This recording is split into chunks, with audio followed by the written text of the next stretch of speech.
A short time ago, the United States military began major combat operations in Iran. Our objective is to defend the American people by eliminating imminent threats from the Iranian regime, a vicious group of very hard, terrible people. Its menacing activities directly endanger the United States, our troops, our bases overseas, and our allies throughout the world.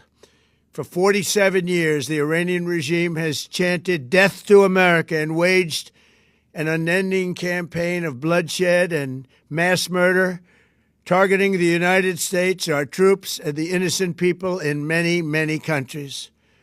Among the regime's very first acts was to back a violent takeover of the U.S. Embassy in Tehran, holding dozens of American hostages for 444 days.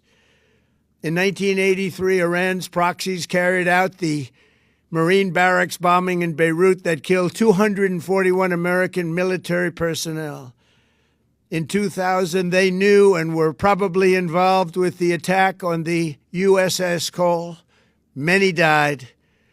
Iranian forces killed and maimed hundreds of American service members in Iraq. The regime's proxies have continued to launch countless attacks against American forces stationed in the Middle East in recent years, as well as U.S. naval and commercial vessels in international shipping lanes. It's been mass terror, and we're not going to put up with it any longer. From Lebanon to Yemen and Syria to Iraq, the regime has armed, trained, and funded terrorist militias that have soaked the earth with blood and guts.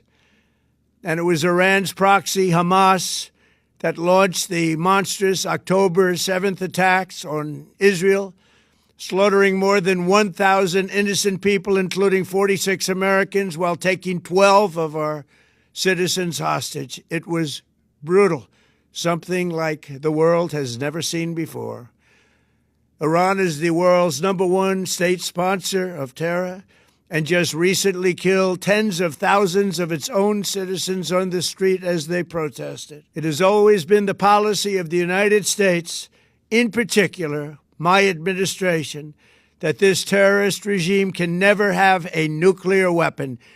I'll say it again. They can never have a nuclear weapon.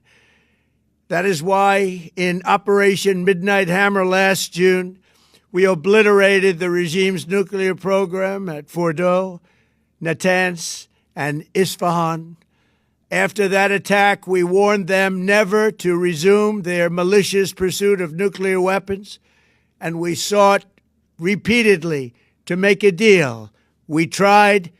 They wanted to do it. They didn't want to do it. Again, they wanted to do it. They didn't want to do it. They didn't know what was happening. They just wanted to practice evil. But Iran refused, just as it has for decades and decades. They've rejected every opportunity to renounce their nuclear ambitions, and we can't take it anymore. Instead, they attempted to rebuild their nuclear program and to continue developing long-range missiles that can now threaten our very good friends and allies in Europe, our troops stationed overseas, and could soon reach the American homeland. Just imagine how emboldened this regime would be if they ever had and actually were armed with nuclear weapons as a means to deliver their message.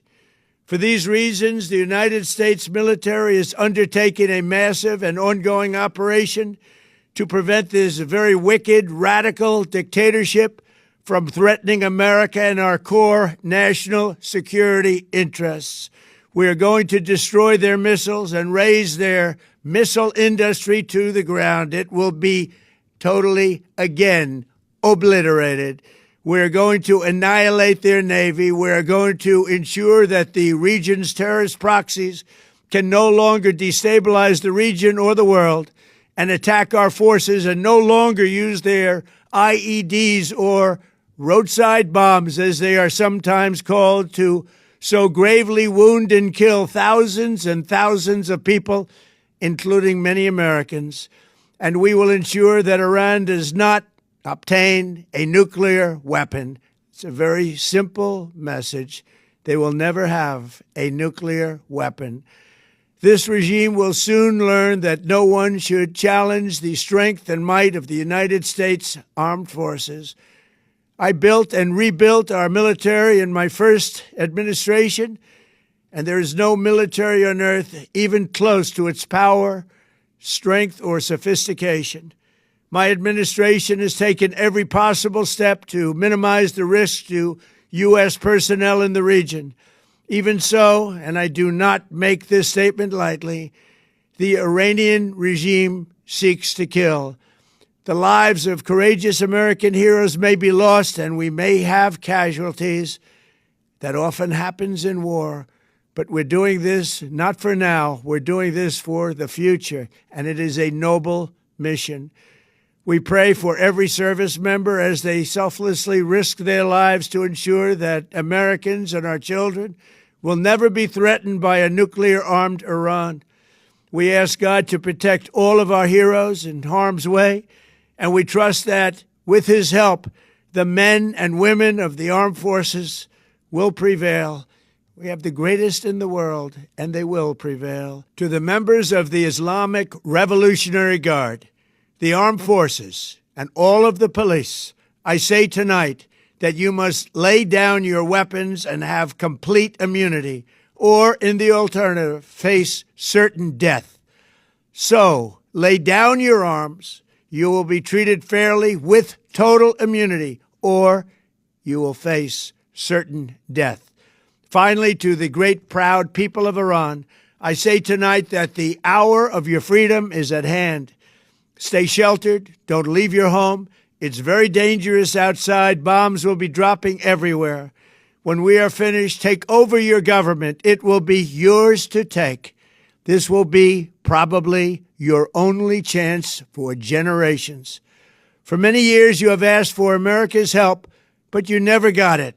No president was willing to do what I am willing to do tonight. Now you have a president who is giving you what you want. So let's see how you respond. America is backing you with overwhelming strength and devastating force. Now is the time to seize control of your destiny and to unleash the prosperous and glorious future that is close within your reach. This is the moment for action. Do not let it pass.